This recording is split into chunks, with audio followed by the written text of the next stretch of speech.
उनका अमृतसर था। पंजाब विश्वविद्यालय से ही उन्होंने ग्रेजुएशन की। बहुत कम उम्र में उनकी मां का निधन हो गया था। उनकी दादी ने उन्हें पाला पोसा, उन्हें बड़ा किया। दिल्ली कॉलेज ऑफ इकोनॉमिक्स से उन्होंने शिक्षा ग्रहण की। अर्थशास्त्र की, बेहद जाने माने अर्थशास्त्री थे। वित्त मंत्री भी नरसिम्हा राव की सरकार में रहे और जब रिसेशन एक बार पीक पर था उस वक्त उन्होंने कुछ जो नीतियां लेकर आई, जिसमें प्राइवेटाइजेशन, ग्लोबलाइजेशन, इस तरह की जो नीतियां उनके दौर में लागू की गई, उन नीतियों का असर ये हुआ कि भारत की अर्थव्यवस्था ऐसे दौर में भी जब विश्व की अर्थव्यवस्था लुढ़क रही थी, उस वक्त भारत कहीं ना कहीं अपने पैरों पर खड़ा रहा और उनकी इन्हीं नीतियों का आज तक वर्णन किया जाता है, जिक्र किया जाता है। पंजाब विश्वविद्यालय से ग्रेजुएशन करने के बाद उन्होंने कैम्ब्रिज विश्वविद्यालय में भी शिक्षा ग्रहण की, पीएचडी वहां से की। डॉक्टर ऑफ फिलॉसफी यानी कि डीफिल तक उन्होंने पढ़ाई की थी। आपको बता दें कि पूर्व प्रधानमंत्री मनमोहन सिंह के परिवार में उनकी पत्नी श्रीमती गुरशरण कौर और उनकी 3 बेटियां हैं। ये तस्वीरें आपको दिखा रहे हैं जब अब से कुछ ही क्षण पहले प्रधानमंत्री नरेंद्र मोदी उनके आवास पहुंचे हुए थे और उन्हें श्रद्धांजलि अर्पित उन्होंने की और परिवार को ढांढस बंधाया। शोक संतप्त परिवार के साथ उन्होंने मुलाकात की और इस बीच केंद्रीय गृह मंत्री अमित शाह भी श्रद्धा सुमन अर्पित करने पहुंचे थे। बिना चुनाव लड़े ही 2 बार देश के प्रधानमंत्री मनमोहन सिंह बने। एक बार लोकसभा के लिए साउथ दिल्ली से उन्होंने चुनाव लड़ा था लेकिन जीत नहीं पाए। कई महत्वपूर्ण पदों पर अपनी सेवाएं उन्होंने दी। वित्त मंत्री भी वो रहे हैं। 1985 में राजीव गांधी के शासनकाल में मनमोहन सिंह को भारतीय योजना आयोग का उपाध्यक्ष नियुक्त किया गया। लगातार 5 सालों तक इस पद पर उन्होंने काम किया। 1990 में प्रधानमंत्री के आर्थिक सलाहकार भी बने और 1991 में राज्यसभा सदस्य बने। तो वहीं 1998 से लेकर 2004 तक राज्यसभा में विपक्ष के नेता भी रहे और जिस शेर का जिक्र किया था कि हमको उनसे है वफा की उम्मीद, जो नहीं जानते वो वफा क्या है।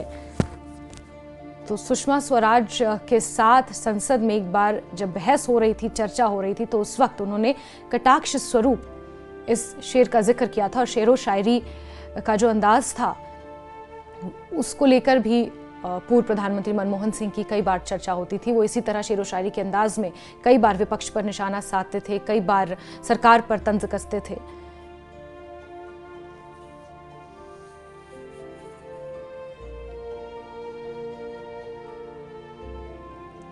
कांग्रेस के लिए एक बड़ी क्षति के तौर पर देखा जा रहा है। राहुल गांधी ने सोशल मीडिया एक्स पर ट्वीट कर ये लिखा कि उन्होंने अपने मार्गदर्शक और अपने गुरु को खो दिया और इस बीच कांग्रेस ने अपने सभी कार्यक्रम रद्द कर दिए हैं। कांग्रेस के बहुत से नेता बेंगलुरु में इस वक्त मौजूद हैं क्योंकि वहां पर राष्ट्रीय अधिवेशन कांग्रेस का चल रहा था और इस बीच कांग्रेस अपना स्थापना दिवस भी नहीं मनाएगी। कई कार्यक्रम रद्द कर दिए गए हैं।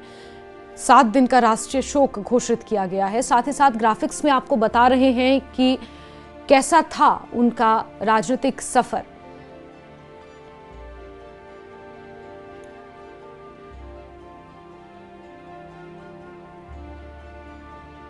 प्रधानमंत्री नरेंद्र मोदी की तस्वीरें आप देख रहे हैं जो शोक व्यक्त करने के लिए पहुंचे हुए हैं। बेहद शांत स्वभाव के थे मनमोहन सिंह और कई बार इस चीज़ को लेकर, उनके इस व्यक्तित्व को लेकर उनकी निंदा भी होती रही, लेकिन हमेशा वो ये बात कहते थे कि मीडिया मेरे बारे में कुछ भी कहे, विपक्ष मेरे बारे में कुछ भी कहे, नेतागण मेरे बारे में कुछ भी कहें, लेकिन मेरा गवाह मेरा इतिहास होगा।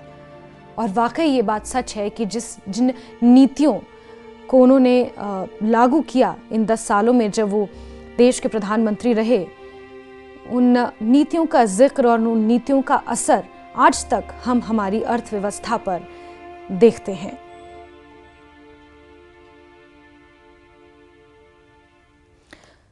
एक ब्यूरोक्रेट के तौर पर भी उन्होंने देश के लिए काम किया है। प्रशासनिक जीवन की अगर उनकी बात करें तो भारतीय प्रशासनिक सेवाओं में काम करते उन्होंने भारतीय अर्थव्यवस्था को सुधारने के लिए कई प्रयास किए क्योंकि अर्थशास्त्री थे बेसिकली। प्रधानमंत्री तो थे, राजनीति से तो ताल्लुक था, लेकिन एक अर्थशास्त्री थे, बेहतर अर्थशास्त्री, ब्यूरोक्रेट थे। 1991 में प्रधानमंत्री नरसिम्हा राव की सरकार में वित्त मंत्री उन्हें बनाया गया। उस समय भारत गंभीर संकट से गुजर रहा था। आपको याद होगा 1990 का वो जो दशक था, भारत ही नहीं बल्कि ग्लोबल इकोनॉमी उस वक्त कहीं ना कहीं चरमराई हुई थी। उस वक्त भारत को उन्होंने गंभीर संकट से उबारा था। उसके लिए जो नीतियां वो लेकर आए, उन्होंने उदारीकरण और निजीकरण और वैश्वीकरण यानी प्राइवेटाइजेशन, ग्लोबलाइजेशन, लिबरलाइजेशन, इन तमाम चीज़ों को लेकर उन्होंने जो नीतियां बनाई, जो नीतियां लागू की, वो भारतीय अर्थव्यवस्था के लिए एक बड़ा मोड़ साबित हुई।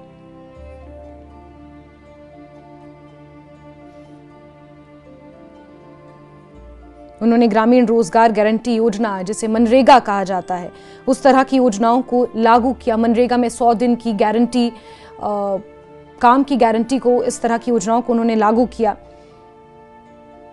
वहीं अगर कूटनीतिक निर्णय देखे जाएं, कूटनीतिक उपलब्धियां अगर उनके दौरान देखी जाएं, उनके शासनकाल के दौरान देखी जाएं, तो 2008 का अमेरिका के साथ असैनिक परमाणु समझौता एक बहुत बड़ी कूटनीतिक उपलब्धियों में से एक है। कई महत्वपूर्ण कानून भी इनके शासन के दौरान लागू किए गए, जिसमें शिक्षा के अधिकार अधिनियम और खाद्य सुरक्षा अधिनियम जैसे महत्वपूर्ण कानून शामिल हैं। और इस बीच हर कोई पूर्व प्रधानमंत्री मनमोहन सिंह को श्रद्धा सुमन अर्पित करने पहुंच रहा है, उन्हें श्रद्धांजलि दे रहा है। इस बीच कांग्रेस, हरियाणा कांग्रेस के पूर्व मुख्यमंत्री भूपेंद्र सिंह हुड्डा ने भी श्रद्धांजलि दी है। मुख्यमंत्री नायब सिंह सैनी ने भी श्रद्धांजलि दी है। अपने तमाम कार्यक्रम उन्होंने भी रद्द कर दिए हैं। केंद्रीय मंत्री मनोहर लाल ने भी श्रद्धांजलि अर्पित की है और आपको सुनाते हैं कि इन तमाम नेताओं का क्या कुछ कहना है।